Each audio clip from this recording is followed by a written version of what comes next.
Hi, I'm Tech Sergeant Untitled with the Tennessee National Guard, and this is my partner here. Will Johnson. So this is our stashed away trailer that we bring around across the whole state of Tennessee. We work side by side and partner with the coalitions in each county. So we have to be invited by them, obviously, but it's been a fantastic partnership and we've enjoyed doing it. So basically the trailer is set up, as you can see, as a child or a youth's bedroom. We have it set up that way so that we can kind of go through and talk about the stashed compartments or stashed areas that kids would most likely use.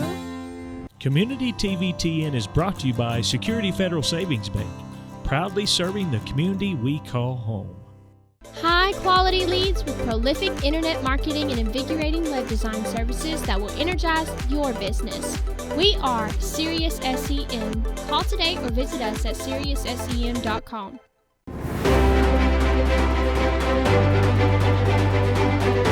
Welcome to another edition of Community Insider.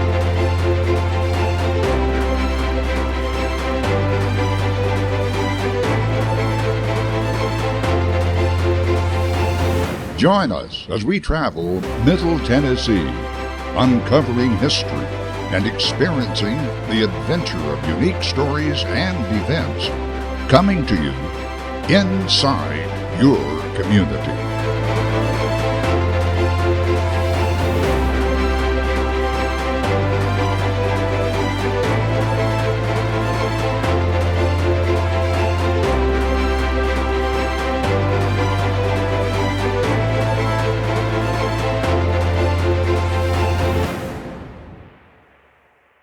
Hello, I'm Jonathan Womack, and welcome to this edition of Community Insider as we're coming to you from Woodbury, Tennessee on the square for the Parents Resource Fair. And we have with us the Cannon County Drug Coalition. We're going to be telling you more about that in just a moment. I'm going to sort of hand it over to Miss Tammy Jones. Sort of introduce who we have today. All right, we have Sergeant Empathy over here. She is responsible for us being able to get this trailer here, which we'll tell you a little bit more about that here in just a few minutes. Miss Camille Smith, she is with CASA. She is one of the founders of this Parent Resource Fair. Josh Crane, he is our local attorney. He's also on our board of directors, so is Camille. Miss Christine O'Day, she works here at the courthouse with the Youth Service Officer, and she is one of the co-founders as well of this Parent Resource Fair. What we have here today is any resource that is here in Cannon County. There's a booth set up where people can come and speak to individuals that are from these agencies and get familiar with who they are if they need to reach out to any of us. We also have these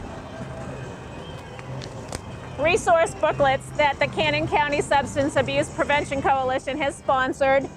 Inside it is every resource, if you live in Cannon County, that you may need. This book is so handy. We encourage that everybody have one of these in their home. But the main attraction here today is this trailer that is behind me. It is the National Guard Counter Drug Task Force trailer, and it's hidden. We call it hidden in plain sight because that's really what it is.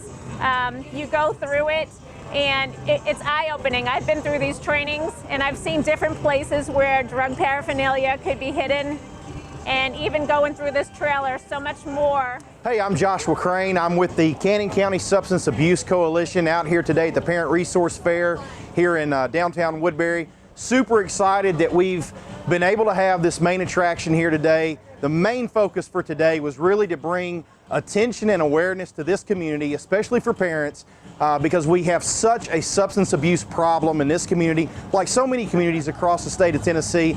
We want parents to know what resources are available, and we want to educate them so that they can better prepare themselves in their own home to deal with their families.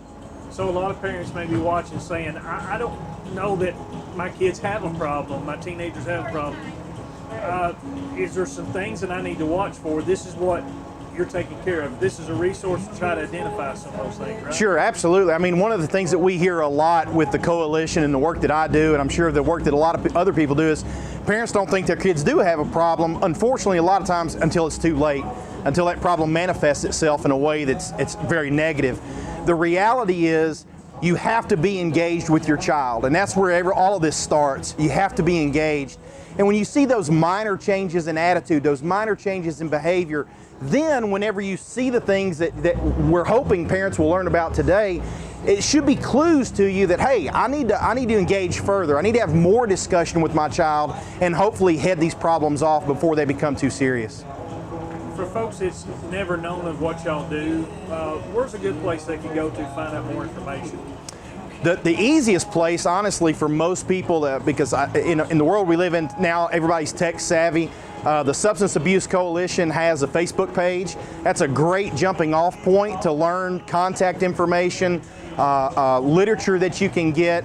We have meetings every month in Cannon County. Honestly, this is a situation where if people want to learn, the resources are out there. They can be easily found. Also, the other civic groups, church groups, you're hoping some would maybe educate their congregation or the folks that they're involved with. Y'all will come to where they're at, right? Sure. And I would say one thing. We don't want some to do it. We want all to do it, right? And one of the biggest organizations universally in every community is the church. And we really want the church to step up, because the church doesn't need to be isolated. The church needs to be in the community, part of the community. And there's so much with what these people do that the churches can take, bring to their congregations, and then really impact the community around them. I'm Jamie Harper. I'm the Faith-Based Community Coordinator for the Middle Tennessee Grand Division. What I see is a lot of individuals who are struggling with mental health and substance use disorders, and the congregations are really wanting to know what to say.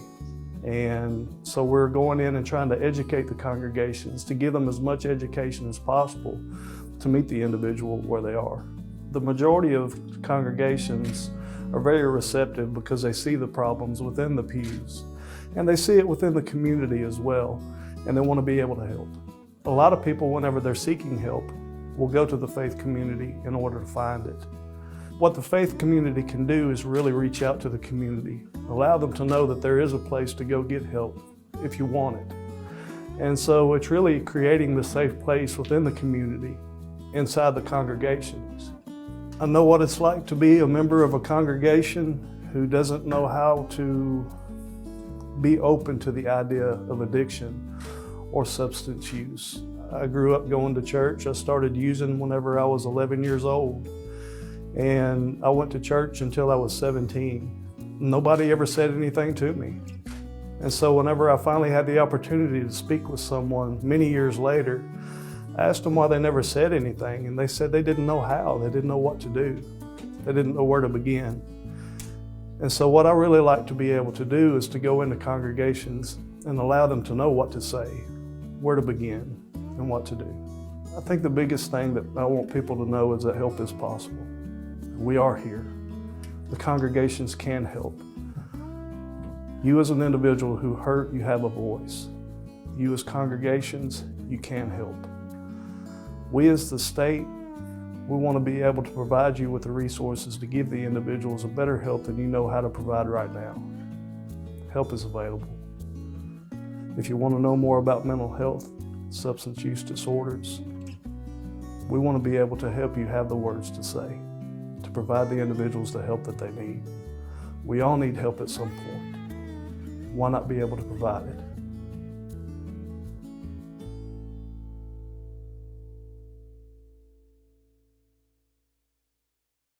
Hi, I'm Christine O'Day. I'm the Youth Service Officer here in Cannon County. I work with the Juvenile Court. And you guys have got several booths here. How's that went today? I know you're trying to give an opportunity also to folks that can find out more information about other groups in the community. Yes, it's gone really well. We've had quite, a bunch of people come through, and and I work with the juveniles here, so, and their families. So a lot of these organizations that come, we are all tied together in some way. So if we bring awareness to one, being able to work together and just bring help to these families and let them know that we do have resources, we do have services here that will help with prevention. So, a lot of times with my job, they think, they got to be in court to come see me, but really, we're here to help with prevention and to help provide resources and services so that you don't end up coming into court. What would you say about what you saw in the trailer today for people that hasn't saw it? Was it eye-opening? How was it for you? It was very eye-opening, and I would recommend every parent, and even if you don't have kids, if you have neighbors, if you go to church, if you know people with children, you need to go through this trailer, because you will see things that you just have no idea that this is what kids are doing. And I know we've heard some people say that, oh, well, I don't have children, but it does. It applies to all of us, because we can help a neighbor, a coworker, another family member that may be, struggling with some, noticing changes in their child. And this just opens our eyes to, spreading that awareness and helping them be able to notice different things. Hi, I'm Tech Sergeant Empathy Guerin with the Tennessee National Guard, and this is my partner here, Will Johnson. So this is our stashed away trailer that we bring around across the whole state of Tennessee. We work side by side and partner with the coalitions in each counties. So we have to be invited by them, obviously, but it's been a fantastic partnership and we've enjoyed doing it. Basically the trailer is set up, as you can see, as a child or a youth's bedroom. We have it set up that way so that we can kind of go through and talk about the stashed compartments or stashed areas that kids would most likely use. We talk about red flags. And we also, the biggest portion of this is that we talk about prevention. So I feel like I don't want to, as much as it's really fun for us to kind of talk about all the, the stash compartments, which is fun and eye-opening for a lot of parents and families, I don't want the conversation to get lost in the fact that we are so about prevention. And obviously we want parents and family members to know about this way before they would even have to go through their kid's bedroom, right? The posters on the wall all have to do with the Tennessee Together survey that was taken. That was done in 2018. What we learned from that was that around 13.5 years of age is when kids started using. Because of that, obviously we want our parents to know that they need to start talking to their children way before that age, right? Yeah. And it needs to be a conversation starting early. Like it's no different than that we talk to our kids about body safety, or we talk about stranger danger, right? I mean, we're trying to prevent our children from dying. Fentanyl has made its way across the whole entire state, and it's killing people every day. And we want our kids to know that it's not safe. So if we start that conversation early, when they're not in trouble, when they haven't done anything, they're more likely to listen. So I was blown away by earlier session that he was showing how clever adults and children has got to cover up something as simple as a vape, but the vape isn't like they're just harmless vapes. There's some serious stuff. So explain that somewhat. Yeah, so in one of our counties, and we try to protect our counties because we don't want to go around and say this county said this or this county did that, but in one of our counties we did have a 10-year-old that actually OD'd on vaping. And that's because fentanyl had made its way in the vape, and luckily the resource officer there did have Narcan and was able to save that child's life. But we're talking about a 10-year-old who's in elementary school. And so this is why we talk about prevention, and this is why we say it's so important to start talking to these kids at a really young age. So for that particular child, we wouldn't have wanted to talk to them at 13.5, right? He needed to have someone talking to him at 8, right? Yeah. So, yeah. So a lot of parents don't know that one of these jewel pods is equivalent to 1 pack of cigarettes, nicotine-wise. So most people can easily smoke 2 to 3 Juul pods a day compared to 1 pack of cigarettes as an athlete that smokes cigarettes. So you're actually shortening your lifespan a lot quicker than if you actually smoke cigarettes. Not that we're advocating for cigarettes. Advocating for cigarettes. Yeah, we're not advocating for either one. We're just explaining to the parents. I think a lot of people got lost up in the idea that vaping was a safer road to go down instead of smoking, right? Like everyone kind of gave up the smoking, and said, "Oh, we're just going to vape because it's safer." And I think that what they didn't realize is it's not safer. So what will people be expecting to see once they come to y'all's trailer? What will, not only the places that you're going to show that they can hide, but also you have material, I guess, for people for resources and stuff like that. Yeah, absolutely. The coalition will talk to each person that comes through here. I mean, I think it's very important for the community to get involved with their coalition, because the coalition is the expert for their community, right? So Cannon County actually did do the the information on the wall is the 2018 survey that we talked about, but Cannon County actually participated in the 2020 survey as well. That's actually going to be released soon. So they already have the results from that survey that was just taken in their school, which is important because we also had COVID that happened as well. So it kind of gives some a better view on what has happened between 2018 when we didn't have COVID and then what's happening now. Cannon County's coalition also has resources that they know that are in the area or close to the area. So they're really the expert for their community and the person that people want to talk to. All your local programs is home to you. Community Network Productions invites you to check out our website. That's Communitytvtn, all one word, .com. Also, we're on YouTube. Check out our YouTube channel on your smart TV or any mobile device, or simply just Facebook and Instagram. We'd also like to hear from you with show ideas, or if you got a question about a show. Email us at communitytvtn@gmail.com.